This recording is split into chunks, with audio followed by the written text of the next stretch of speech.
Hello, and welcome to the first video in a series I will be calling Factions of Fantasy.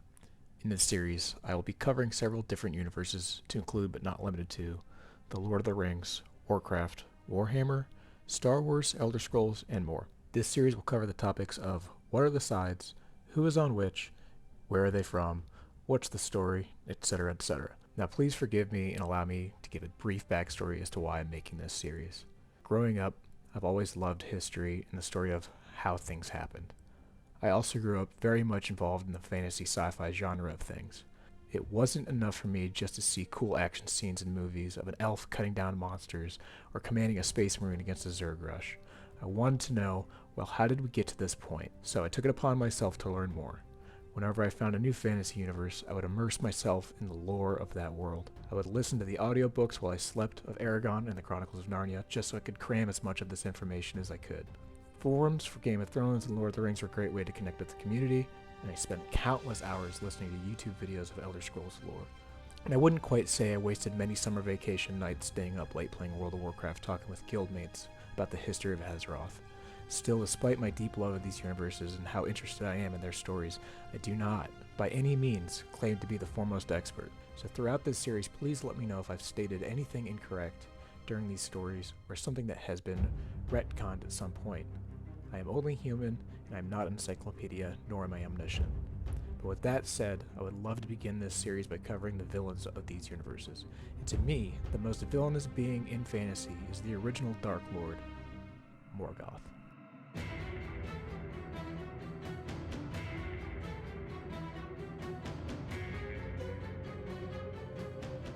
To know the story of Morgoth, or Melkor as he was known, you must go back to the beginning. And it all began with Eru Iluvatar, the One and the Father of all. Eru's first creations were the Ainur, who were comprised of the Valar and the Maiar.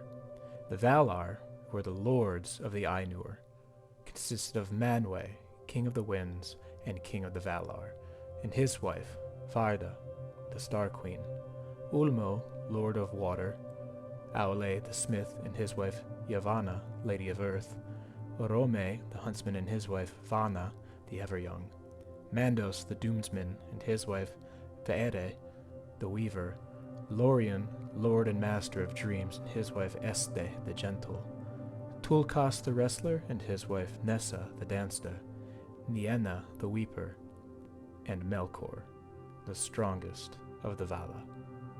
After the creation of the Ainur, Melkor wandered the timeless void in an attempt to find the secret fire, or the Flame Imperishable. The Flame Imperishable was a source of Eru's creation, and Melkor had ideas of his own to create his own sentient beings, ones for him to rule. But the secret fire was not in the void, but with Eru, and only he could wield it.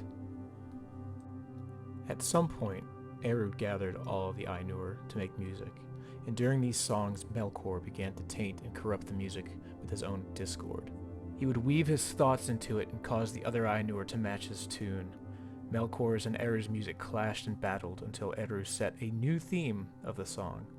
As the Ainur joined Eru, Melkor began to corrupt the music with his thoughts, and it caused many Ainur to stop singing, and Melkor's music would gather in dominance. Finally, Eru began his third song. The song was so great and powerful that Melkor could not fight against it, much to his dismay. When the song ended, Eru scolded Melkor by telling him that all music was from him, and that Melkor could not create his own, for all themes came from him. This cut deep within Melkor, and forever opposed his creator. However, he hid his intentions from Eru, for there was something in the music of the Ainur had created, the world and all that is, Ea, and in it, Arda. When the Ainur were told they could travel to this world, Melkor was one of the first who begged to go and be a part of its shaping. For in this world of Arda, from the thoughts of Eru, the races of elves and men were born, yet they slept. It was the role of the Ainur to go into Arda and shape this world for the children of Iluvatar. This task was led by the Valar, but Melkor's intentions were not to shape this world for these beings, but rather to rule them instead. Upon entering Ea and coming to Arda, Melkor declared his rule over the land. At this time, Manwe feared his brother's intentions and called other Ainur to defend their work against the destructive attempts of Melkor. Against the might of the collective Ainur, Melkor fled to the dark places of the world. There he amassed his power and eventually returned to wreak havoc upon the work of the Valar, thus starting the Wars of the Valar. As Melkor disrupted the work of the Valar, Tulkas came to Arda to fend off Melkor. Having driven him off beyond the walls of night, the barrier around Arda, the Valar completed their work, and Arda was established. They created their home in Almerion and dwelt there for a time. Now for a quick moment of explanation, Arda is not like our world that exists in the orbit of a celestial body. The sun and the moon had not been created yet, so there was no light other than the stars in the sky that lit the world dimly. This being the case, the Valar created 2 lamps to light the world. Aule created great towers for these lamps to sit upon, Helkar in the north and Ringil in the south. Varda lit them and Manwe blessed them, and thus Illuin and Ormal were made, the light of which met and illuminated their home of Almerion. During this time of the lamps known as the Spring of Arda, Melkor began gathering defecting Maiar to his cause. While the Valar celebrated their accomplishments and the defeat of Melkor, Tulkas and Nessa were married in Almerion. After the ceremony, Tulkas rested, and this is when Melkor would strike. Melkor would move over the walls of night, bringing with him his army of Maiar.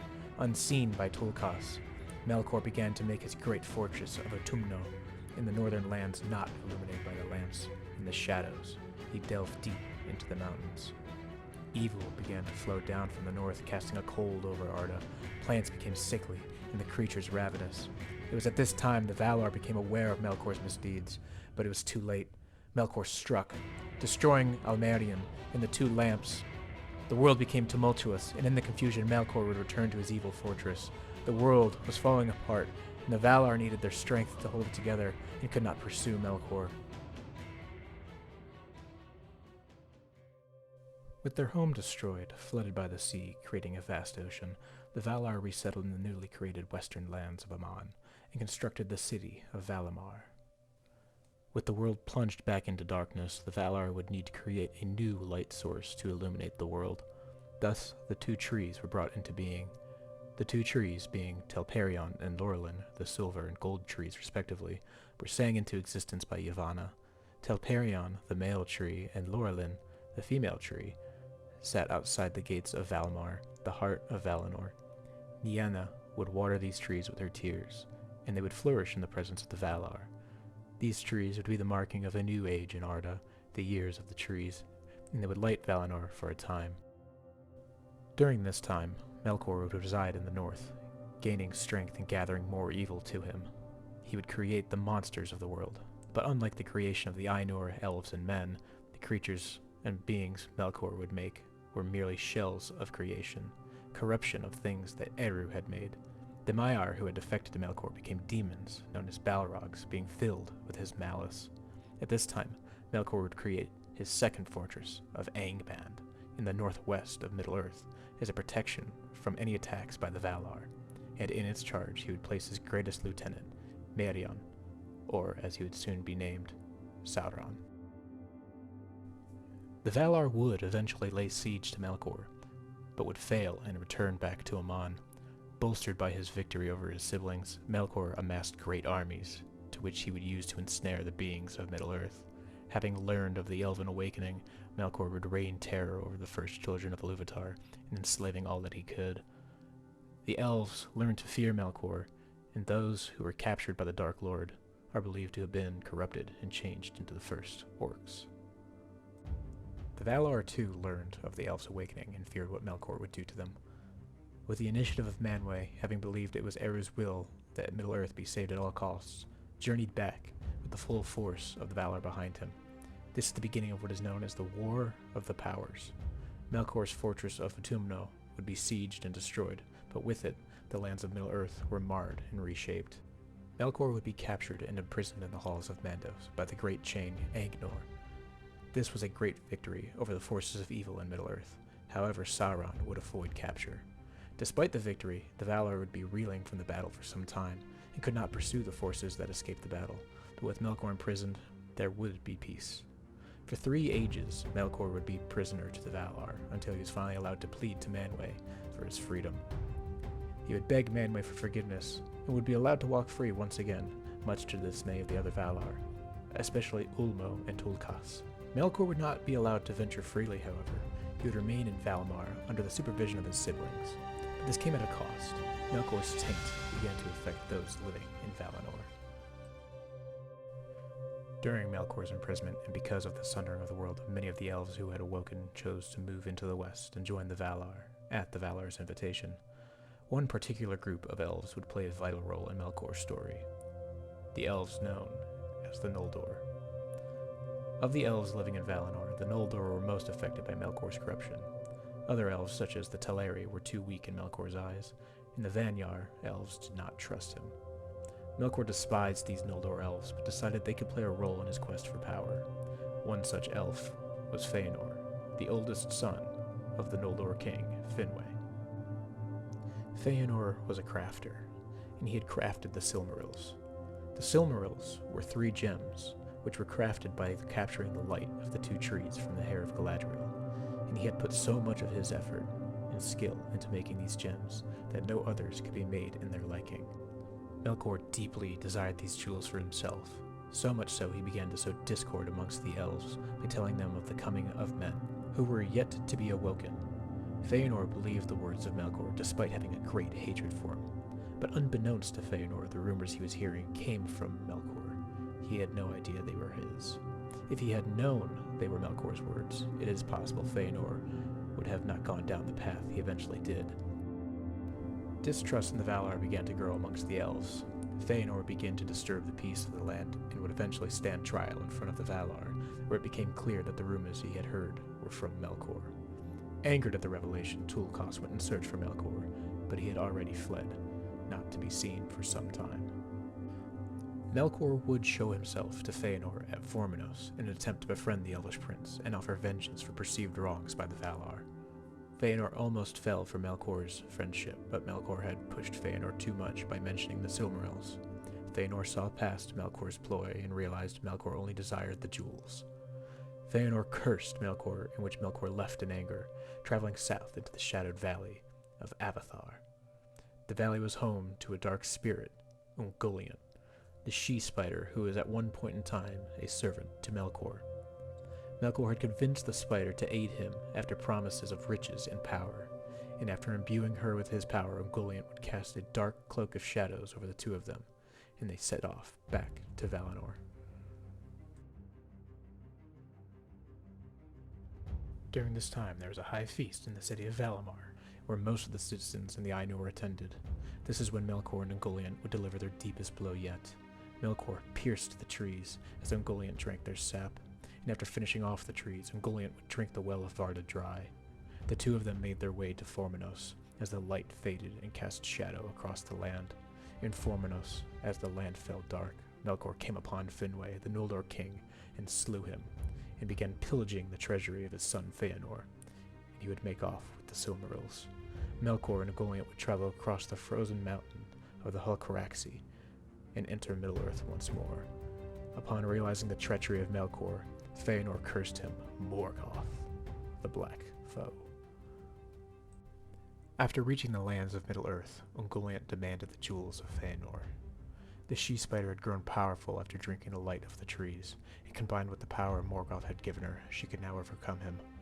Morgoth, weakened from the flight and the loss of his power to Ungoliant, offered the lesser gems of Feanor to her, which she eagerly consumed. She then demanded the Silmarils, but Morgoth refused her. She then set upon him with her webs, to which Morgoth let out a cry, which traveled far, far enough into Angband where his Balrogs lay. The Balrogs, led by Gothmog, eventually reached Morgoth and saved him from being devoured by the spider. They attacked Ungoliant with whips until she fled.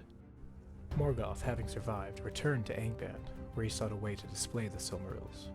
He then placed them on the brow of an iron crown, which he wore always.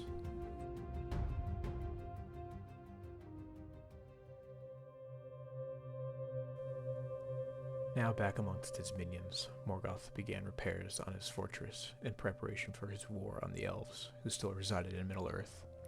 He first began his conflict with Elu Thingol of the Sindar Elves, who lived in the forest realm of Doriath. He would surround Doriath and block aid from Círdan of the Telari, who resided in Falas. Despite the attacks, Thingol was able to contact Denethor of the Nandor Elves for aid. With Morgoth's forces caught between the Nandor and the Sindar, his orcs faced a crushing defeat. However, another attack force of Morgoth, who went after Círdan, were able to drive the elves to the edge of the sea. Melkor would continue to harass the elves until he became aware of Feanor landing in Middle-earth in search of revenge. Now Feanor's coming to Middle-earth was a source of great controversy amongst the elves, for the decision to make the journey was not one all the elves agreed upon. And for Feanor to make the trip across the sea resulted in the first ever elven kinslaying and the betrayal of many more elves. However, this is a topic for another time. When Feanor landed in Middle-earth, Melkor quickly attacked his campsite. His orcs came quickly, but the vengeance of Feanor proved too powerful, and Morgoth's armies were defeated. Feanor chased the retreating forces into the Thangorodrim, the mountains in which Angband lie, but he was met by the Balrogs and Gothmog. Feanor would die in this battle, but his forces were successful in driving back the Balrogs. Despite the fact that Morgoth had lost most of its territory in the north, he counted the death of Feanor as a victory. Morgoth and the elves would continue to wage war on each other, and the next notable battle was against Fingolfin, at what was known as the Glorious Battle, or Dagor Aglareb. Fingolfin would march on the gates of Angband, but went no further. From that point, the elves would restore the kingdoms and build new ones. For 60 years, Morgoth waited, and then struck, starting the Dagor Aglareb. Fingolfin and the eldest son of Feanor, Maedhros, combined forces and drove Morgoth back, and then began their siege on Angband. Having been driven back, Morgoth held up in his fortress, dormant for years, until the year 455 of the First Age, when he suddenly sent forth his army against the forces of elves. Morgoth cast great flames out over the elven host, burning many alive. Then, striding out onto the battlefield was Gothmog, followed by the first dragon, Glaurung, slaying many of the Noldor. Melkor had swiftly broken the siege on his fortress, but his victory was not as he planned. Many of the elven lords survived. However, King Fingolfin angrily rode to the gates of Angband to challenge Morgoth to single combat. Morgoth was wary of this challenge until Fingolfin accused him of cowardice. Unwilling to be taunted by the elf, Morgoth stepped out of the gates, clad in black. His footsteps shook the earth, and he stood towering over the elf king. He carried with him a mighty warhammer, Grond, the hammer of the underworld. With a quick strike, the duel began. Grond would sunder the earth where it struck, missing Fingolfin, as the elf was much faster than the imposing Valar. 7 times Fingolfin would wound Morgoth, but he couldn't be slain. As the duel wore on, Fingolfin became slow and tired, as he was bashed by Morgoth's mighty shield. Staggering, Morgoth struck him down again and again. Broken and beaten, Fingolfin collapsed at Morgoth's feet on the 3rd blow. Morgoth stood over Fingolfin, placing his foot on the elf's neck in an effort to break it. But with the last of his will, Fingolfin stabbed the Dark Lord in the foot, his blood forming pools in the holes left by Grond. Angered, Morgoth slew Fingolfin, but he would always carry that wound with him from then on, with a permanent limp. As Morgoth attempted to rend the body of the fallen king, Thorondor, king of the eagles and servant of Manwe, swooped in and carried him off. Morgoth would hide away, licking his wounds, and the peoples of Beleriand would be free of his tyranny, all while watching and waiting for a sign of the Dark Lord to re-emerge again. This brings us to the quest for the Silmarils, and the story of Beren and Luthien. Beren of the House Beor and Luthien, the daughter of Thangol, were a human and elf couple, a Tolkien Romeo and Juliet of sorts. Theirs is a story that deserves its own video, but for brevity's sake, I will keep their story short for now. In order to win Thangol's approval for the marriage of Luthien, Beren was given the impossible task of stealing back a Silmaril. His quest led him to encounter Sauron and other evils until he came upon Angband. He and Luthien would enter the fortress in disguise, and Luthien would be exposed to Morgoth and made to dance. Then she would cast a spell, a song, to send Morgoth's forces into a slumber, including the Dark Lord himself. Then, as the evils slept, Beren would cut a silmaril from the crown, and as they fled, the great wolf of Morgoth, Karkaroth, awoke and pursued them. Beren attempted to scare the beast away with the light of the gem. As he held out his hand with the gem in it, the beast would bite down on his arm and sever it, swallowing his hand and the silmaril whole. The pair would be saved by the great eagles of Manwe and would be wed, and after the ceremony the couple would then hunt down the wolf and retrieve the silmaril. Sometime after the theft of the silmaril, the force of Maedhros formed an alliance with the Nalgrim, Edain, and the Noldor. They would march across Beleriand, fighting Morgoth's forces wherever they went. But Morgoth had planted spies in their midst, and met their host with one of his own, and with the aid from the Easterlings, Morgoth's forces would prove victorious over the alliance of elves, men, and dwarves. This battle was forever known as the Battle of Unnumbered Tears. Some would escape the battle, including the elven king Turgon, king of the hidden elven city of Gondolin and the last son of Fingolfin. But one of those that was captured was Hurin, who was tortured by Morgoth. He placed Hurin atop the Thangordrim, as Hurin watched as Morgoth cursed his family. Morgoth would eventually release Hurin, after his children, Turin Turambar and Naenor, were dead, so that he may wallow in his suffering. Driven by his hatred of the elves, who had so long defied him, Morgoth sought the destruction of the last great elven bastion, Gondolin. He sought to find the hidden city, but to no avail, until a treacherous elf by the name of Maeglin showed him how to find it. Maeglin, who was captured by orcs, gave up the location of the city, as he had been spurned by Turgon. Morgoth had promised the city of Gondolin to the elf, along with Turgon's daughter, Idril, whom Maeglin loved. Knowing the location of Gondolin, Morgoth laid siege to the city, and the city would fall to Morgoth's forces, and with it, Turgon. However, Gothmog would also fall during this battle, and Morgoth would lose his mighty captain. Many elves would escape, among them Idril and her husband Tuor, and their son Eärendil. In the fall of Gondolin, elven hope was diminishing. With the escape of Eärendil, Morgoth's doom was written, because years later, Eärendil would eventually sail west and seek pardon from the Valar, and with their pardon he and the Valar would journey back to Middle-earth, a mighty army like never before, to wage final war against Morgoth. In return, the Dark Lord would unleash all of his forces against the western host, including his greatest dragon yet, and Calagon the Black, the largest of the dragons. As the forces clashed, Manwe's eagles would combat Morgoth's dragons, with the eagles proving victorious over the drakes. Eärendil would face off against the Calagon, and he would smite the dragon with his flying ship Thingolot. The monstrous dragon would fall against the Thangordrim and crush them under his mighty body. With his host defeated, Morgoth was cornered in Angband, and once again chained by Angenor. This time the Valar would not risk him escaping again, and he was cast out of Arda into the void where he remains today, guarded by Eärendil. After this great war, known as the War of Wrath, the world was sundered once again, and the lands of Beleriand were destroyed, and only Eru himself was able to repair the world. With Morgoth gone, his former servant Sauron would hide away and amass his own power, slowly corrupting the world with the influence left behind by Morgoth. It is unlikely that Morgoth is ever to return and torment the children of Iluvatar, while the Valar remain in Arda.